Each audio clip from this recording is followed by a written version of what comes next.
Welcome to Bare and Aware, a place where we bear it all, removing the layers of conditioning, of fears, of trauma, of the ego, to come back to that place of vulnerability, of pure existence, of your pure essence. And then through awareness and aligned action, we come back to the path of our awakening as we tune into deeper and deeper layers of our being, of ourselves. And we unlock that bliss, that inner peace that takes your breath away. I'm Alicia Svardai, and I'm going to be leading you, guiding you on these journeys of self-discovery, of self-inquiry. With each episode, you're going to feel more like you. Today, I'm going to be talking about how traveling and moving, going to different countries, cities, continents, can be a path to a deep awakening, but only if certain principles are followed. So this could take one of two paths. You could awaken, become more aware, more in tune, more interconnected with the places that you encounter, with the people that you meet. Or if you take another path, you could actually be more disconnected, feel more separation between you and the other person, you and the other place. Now, the reason that travel can be such a portal for awakening is because it's challenging. It's because you're getting put outside of your comfort zone. You don't know the area, you don't know the culture, you don't know the people. You might not know how to behave.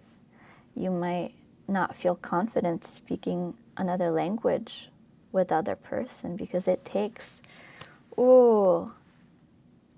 breaking down of your ego, the part of you that wants to be right, that doesn't want to sound foolish or stupid, that doesn't want to be judged. When you come to another country, it's almost like you are a baby or a child learning for the first time, depending on the difference in culture and language. I know some cultures can be similar, so it might not be such a dramatic jump. But let's say you live in the United States and then you decide to travel to Asia, and suddenly you can't read, you can't speak. If you're in a place that doesn't speak English, have to communicate with your nonverbal language, with your body, with your pointer fingers,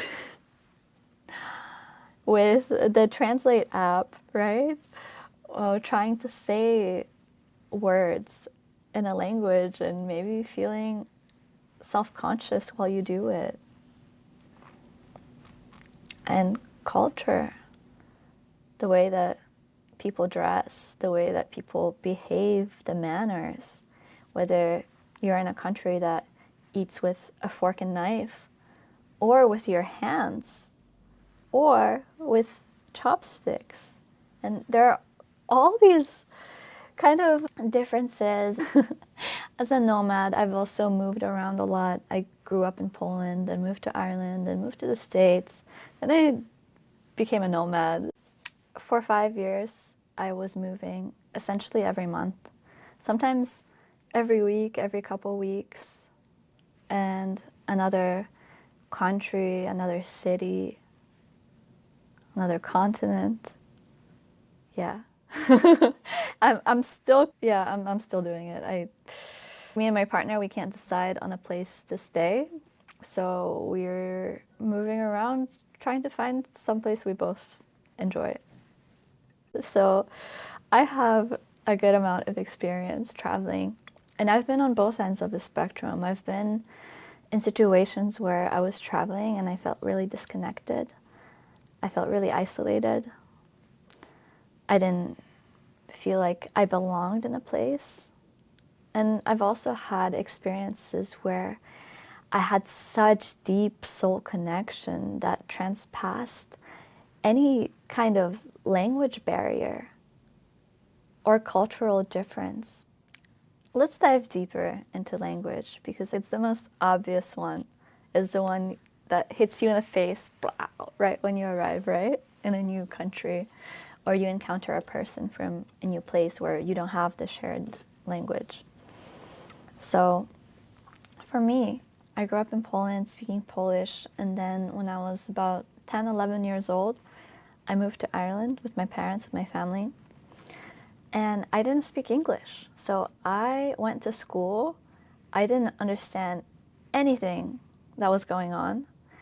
I was sitting at a table in class, and I keep hearing the word Polish, Polish, Polish, and I have no idea if they are talking about me. I don't know enough words. I didn't know any other words besides Polish that they were saying. And I felt deeply self-conscious. I didn't feel comfortable talking to any of the kids. Even as the year went on and I caught on to English and I could understand everything that was going on, I got so used to not speaking that I just continued not speaking. I wasn't brave enough to break through and put myself out of the comfort zone. I was deeply isolated from the class, from the other kids. And they have this custom in Ireland that for holidays, the kids, they make cards and they give cards to all the kids in the school. I got cards too, even though I didn't speak with anyone, basically, right? And I know when I was moving out of Ireland, I got some cards with contact information. The other kids wanted to stay in touch. They wanted me to call them. They gave me a bunch of gifts too. Such caring people. Like, oh my goodness. But I never contacted them because I felt self-conscious. I didn't break through that layer of ego, of not wanting to put myself out of the comfort zone. So that is an example of what could happen when you move somewhere, when you travel. It's that like, I'm not going to speak the other language. It's difficult. I can't learn it. I'm too old. Whatever stories you are telling yourself. And maybe you catch on to the language. You can kind of understand what people are saying, but you won't speak it. You don't want to sound stupid. You're scared. Maybe you'll try to say something and you won't be understood. But this is the path to awakening. These challenges that are put ahead of us, they all lead there. Because when we break through those challenges, we break through the illusion of the hold that the ego and the mind have us under. And if you've been in a similar situation where maybe you were in a group and other people were speaking another language, maybe you did travel and you are not able to communicate, people didn't understand you, that can be deeply lodged in your subconscious as a trauma. Yeah. And this is something that I had to overcome because consciously, after Ireland, I moved to the States. Oh my God, the first year I probably like didn't speak much. I didn't have friends. It was difficult. But then I started to overcompensate, and then I became outgoing and outspoken and wild and crazy. And then the trauma snuck up again. Yeah. It became stronger actually after school, where I felt like I wasn't being heard, I wasn't being understood. I felt I needed to get permission to speak, to feel like I was really welcomed in a space in order to express myself. And that becomes another opportunity for growth, awakening, awareness, is noticing in your life if you've had any incidents in the past with your expression, with language. And don't look for it and invent it into your life, but note how you are being in the current moment, how you are in your expression, in your communication, how you are when you're in a foreign country. Do you try to speak the local language? Do you stick to English? How do you feel about that?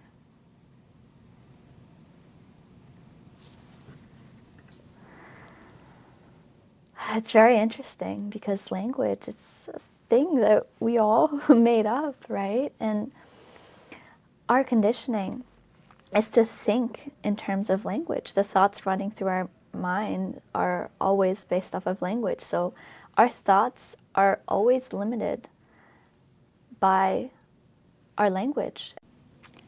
While English, for example, has a very clear distinction between the past, present, and future. For example, in the Chinese language, there is no distinction between past, present, and future. You don't conjugate the verbs. It's determined off of the context, and they view the world as more of a cyclical. And this is really interesting because, what is time? And while in English, when you're speaking English, it's very clear that, okay, there are all these things in my past that are fueling how I act today because, let's say, this person screwed me over, and last time I tried to launch my business or launch an offer, it failed, so that means I'm not cut for that. I'm not made to succeed in this field. And it's limiting, right? And we're often also stuck in the past. How often are you anxious about something that happened? Or anxious about the future, something that didn't even happen yet? But you are feeding this imagination of the things that could go wrong, or even the things that could go right, your dreams. It's good to have dreams, it's good to have goals, but there's also a fine line between being stuck in the dream and what you want and just thinking and feeding this imagination of what you desire and planning, which is taking you away from the present moment, from the now, from the actual execution of the step that you need to take in order to achieve that goal that you're dreaming of.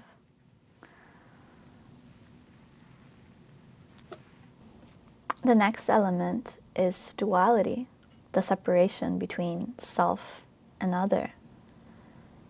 In English and Western and European languages, it's very clear, right? It's mine or yours. But Hawaiian lacks possessive pronouns. And this reflects a more shared type of community. When I'm in Hawaii, people all have fruit trees and they share, they give the fruits to others. They also receive. There's more of that feeling of community, of sharing, and less distinction between mine and yours. Something crazy too is when you learn a language, it's okay. So I speak 4 languages: Polish, English, Portuguese, and Spanish. And I feel I have a somewhat of a different personality in each of these languages, just in the way that I express myself. Actually, I feel the most comfortable, the most myself when I'm speaking Portuguese. And Portuguese is such an expressive language that I just really enjoy speaking it. I feel like it's very entertaining and soulful. English, I feel like, is very straightforward and fact-oriented. Polish, yeah, Polish, you can get creative with Polish. There's so many different ways to conjugate everything from verbs to nouns to everything. I really love using diminutives, so making everything cute. It's such a journey. When you learn a new language, you realize, wow, there's another side of me with this new vocabulary, with this new way of arranging concepts and seeing the world. It's a lens that you see the world through. And the thoughts as well, right? Depending on which language you're using to think, it's going to determine the way that you see your thoughts. The second thing I want to talk about today is soulful connection. It's actually connecting with local people. And in the past, I didn't really do that. I would travel and I would stay in hostels or get a hotel room and really stay in a bubble. And not only when I was younger, probably my first year as a nomad, my first month, I was living in Lisbon for a month. I'm working remotely, spending almost all of the time in my studio, in my accommodation, going to the grocery store to grab some food, something to drink, not really having any conversations, going out to eat every now and then, also not having any conversations, not connecting, not wanting to be vulnerable enough to make that step, to open up my field, to start up a conversation. I would sit alone, and I don't mind it at all. I enjoy being alone. But there was this part of me that really wished for connection, and that wished that someone would come up to me and start talking to me, but I wasn't willing to be the first one to initiate that. And over time, I've been using couch surfing more, and through couch surfing, I was actually able to meet up with one local and in Portugal my entire time there. And that really opened it up a little bit more for me, because you don't really know a place if you don't know the people of that place.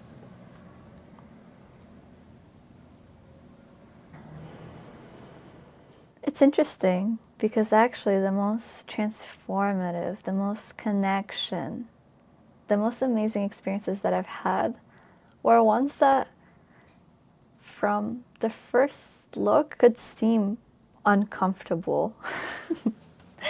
One of the most amazing travel experiences I've had was when a family welcomed me in to host me in Beijing. Oh my goodness. It was a couple. They're living with their parents and their 4-year-old son. Oh my God. It was really amazing. So they hosted me and I stayed with them for a couple of days. We shared culture, and even though the parents they didn't speak English, we communicated through the nonverbal with our expression, with our hearts, and we shared so openly. I brought some mushrooms, dried mushrooms that me and my family picked in Poland, and they prepared local Chinese food. They shared their culture. I shared mine. I played with their little son, speaking English. He was working on learning English. I really felt part of the family. These few days really have such a special place in my heart. And I connected with this family through couch surfing. And then for whoever is not familiar with it, it's essentially an app where that connects local people and travelers, and you can surf, so be hosted at someone's place, whether it be on a couch, whether they have a room, whatever the accommodation setup is, or you can welcome someone in to your home from another country, from the same country. And I've also did that. In Malaga, I welcomed Georgina, an amazing woman from Chile, and she stayed for just one day, but we connected so deeply on such a soul level. We were having these deep conversations about life, about heart resonance. We bonded on our ideals.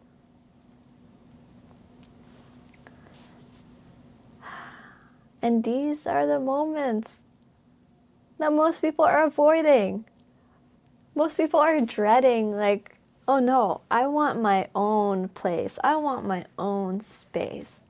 I don't want to stay at some stranger's place, right? But for me, the moments when I was with these strangers that were open-minded from another culture, having that heart-to-heart connection was a million times better than me isolating myself in a hotel room and going to all the touristic spots. And when I was so disconnected that I wouldn't have any conversations with the local people. There were countries I went to where I didn't even have any sort of connection with the people living there. And how can you say you travel? You travel and you don't connect with the culture. It should be essential. The to-do list instead of the landmarks. And traveling to France to see the Eiffel Tower, to see the Louvre, to see the landmarks. How about you travel somewhere to connect with the people there? To have those heart-to-heart conversations, to exchange culture, exchange the view on life. That's how we awaken through traveling. It's not through going through the landmarks. Of course, there's some places that have sacred sites. But it's always about the intention behind it. And for me, that person-to-person connection is essential, and it's so heartwarming, and it's really what makes travel so special to me. I do like a good museum, an art museum every now and then, but it's not my priority. My priority is to expand my worldview, to expand my understanding of other people. It's really such an incredible opportunity to connect with someone local. And yeah, the family that hosted me, we were sharing viewpoints on life and on happiness. He was sharing that in China, everything's very competitive. The studies, the work, and his little son is so happy. And he really wants that happiness for his child. And that's why he opens his doors to people from different countries, different cultures, so that his son could have an exposure to a different worldview. He wants his son to be happy, to be open-minded. And just like that, you connect with people. And deep inside, we're all in pursuit of happiness, of well-being. And we all have different paths that we think are going to lead us to that. But as we open ourselves up and connect with others and see their paths, we see a bigger point of view where, like, oh wow, that's really not the only way that I could achieve happiness. Like, this material pursuit, this job, this career, this house, is it actually leading me to happiness?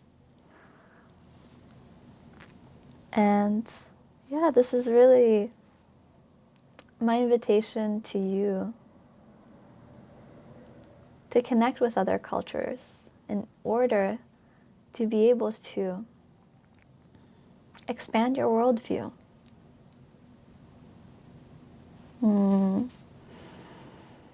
Oh, this is a conversation that is lighting me up. And it can be so simple. I love couch surfing because it connects you with the locals, and you already know the locals are willing to connect with travelers. I really recommend it. Even if you don't stay at their place, you can use it to meet up with them, have lunch, have dinner, explore the area together. And hey, you don't even need to travel to do that, to connect with other cultures. It's couch surfing. I love this app. I love couch surfing. But you could also connect with the travelers traveling to your city. Maybe welcome them in and see what it's like to connect with someone from a different country. Because it's really such a transformative experience, so heartwarming, and really propagating that sense of community, of sharing, of shared community, which is how we were in the past. We lived in our hunter-gatherer communities and everyone was helping. I invite you to take a real look about how you show up when you travel, when you encounter new cultures. The thoughts, the actions, the words that you share with those people, those communities. And I also invite you to step outside of your comfort zone. And that thing that feels like it's a little bit stretchy, it's a little bit scary, speaking another language, connecting with someone genuinely. Even if you don't share a language, doing a little nonverbal thing, just to connect soul to soul. And as an action item, I invite you to find someone to connect with. And if you don't have any travel plans, you don't need to make it complicated. You can find some travelers, maybe in your local city, and experiment what it is like to interact. Come with an open mind, with a desire to understand. Because there is wisdom in awareness. I love this. I would love to hear how this landed for you. Come into our private community to share your takeaways and insights. I will leave the link below in the notes section. And we're also having a giveaway. So for the launch of the podcast, for anyone that shares about the podcast, there are exciting prizes. Check it out. The links will be in the notes below. Thank you for sharing this space with me.